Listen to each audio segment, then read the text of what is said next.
بسم اللہ الرحمن الرحیم۔ 8 فروری کو الیکشن کمیشن نے الیکشن کا اعلان کیا ہے اور ہم چاہتے ہیں کہ یہ الیکشن کسی بھی صورت میں التوا کا شکار نہ ہو، اس لیے کہ بعض لوگ مطالبے کر رہے ہیں کہ سردی اور گرمی کی وجہ سے یا بدامنی کی وجہ سے الیکشن کو ملتوی کیا جائے، ڈیلے کیا جائے۔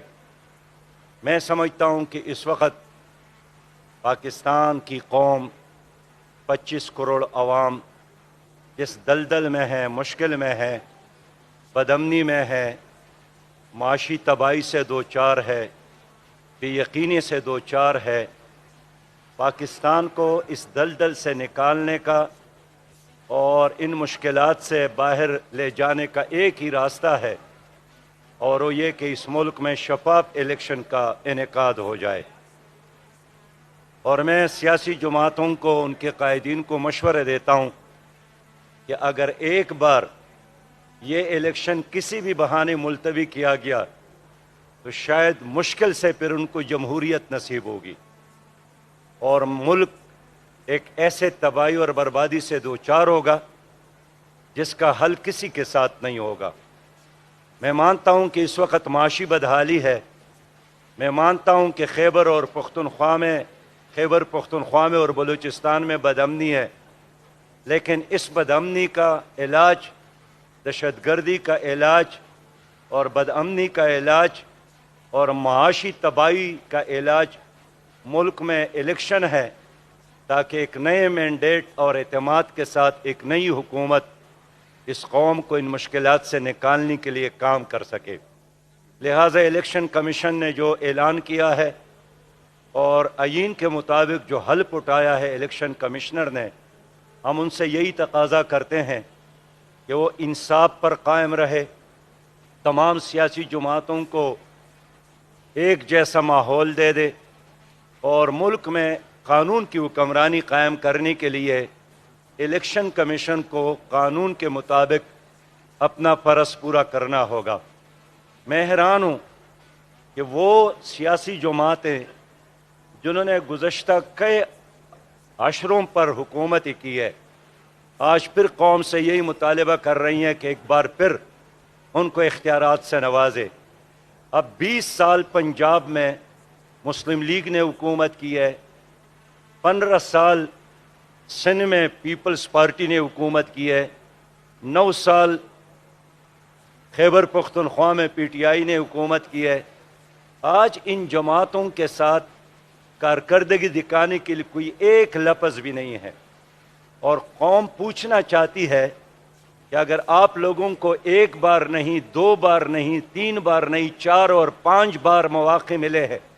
تمام اختیارات کے ساتھ، باری مینڈیٹ کے ساتھ آپ آئے تھے، اگر آپ 20 سالوں میں اس قوم کا کوئی مسئلہ حل نہیں کر سکے، 15 سالوں میں حل نہیں کر سکے، 9 سالوں میں حل نہیں کر سکے، تو آخر آئندہ الیکشن کے بعد آپ کیسے ان مسائل کو حل کر سکتے؟ اس لیے کہ آپ مسائل حل کرنے والے نہیں ہیں، آپ مسائل میں اضافہ کرنے والے ہیں۔ اس ملک میں اگر بدامنی ہے تو ان لوگوں کی وجہ سے ہے، اس لیے کہ امن قائم نہیں کر سکے، لوگوں کی جان اور مال کی حفاظت میں یہ 100% ناکام ہو گئے ہیں۔ اس ملک میں ان کی غلط پالیسیوں کی وجہ سے خودکش حملوں میں اضافہ ہوا، ان کے غلط پالیسیوں کی وجہ سے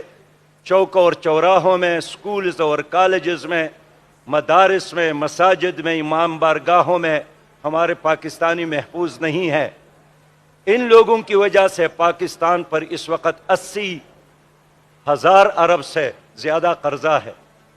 کس نے قرضہ لیا اور جو قرضہ لیا تھا وہ کہاں خرچ ہوا؟ اس کا جواب دینا کس کی ذمہ داری ہے؟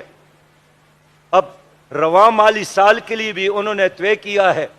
کہ ہم 17 ارب مزید قرضہ لیں گے۔ اب 17 ارب مزید قرضہ لینے، 17 ارب ڈالر مزید قرضہ لینے کے لیے یہ مزید ٹیکسز لگانا چاہتے ہیں، روز بجلی کی قیمتوں میں اضافہ کرنا، گیس کی قیمتوں میں اضافہ کرنا اور دوائی کی قیمتوں میں اضافہ کرنا، یہ کہاں کا انصاف ہے؟ کس اسمبلی میں یہ فیصلے ہوئے ہیں, کس کیبنٹ کے اجلاس میں یہ فیصلے ہوئے ہیں. لہٰذا میں پوچھنا چاہتا ہوں کہ پیپلز پارٹی, مسلم لیگ, پی ڈی ایم اور پی ٹی آئی کے دور میں جو قرضے لیے گئے, جو اب غریب پاکستانی اس کو ادا کر رہا ہے, اور غریبوں کو نصیحت کیا جا رہا ہے کہ ٹیکس دو. ٹیکس تو غریب آدمی دیتا ہے, یہ بڑے جاگیردار ٹیکسز تو نہیں دیتے, یہ کرب سرمایہ دار ٹیکس نہیں دیتے. قرضے بھی انہوں نے لیے ہیں, ہڑپ بھی انہوں نے کیے ہیں, اور بوجھ عوام برداشت کرے. کہاں کا انصاف ہے کہ مکھن بھی خود کھائیں, دودھ بھی خود پیے, اور بل غریب پاکستانی دے دے؟ ہم نہیں مانتے اس نظام کو. اس لیے پہلے مرحلے میں تو ان قرضوں کو جو آپ لائے تھے کہاں لگائے ہیں, ان کا حساب کتاب تو دے.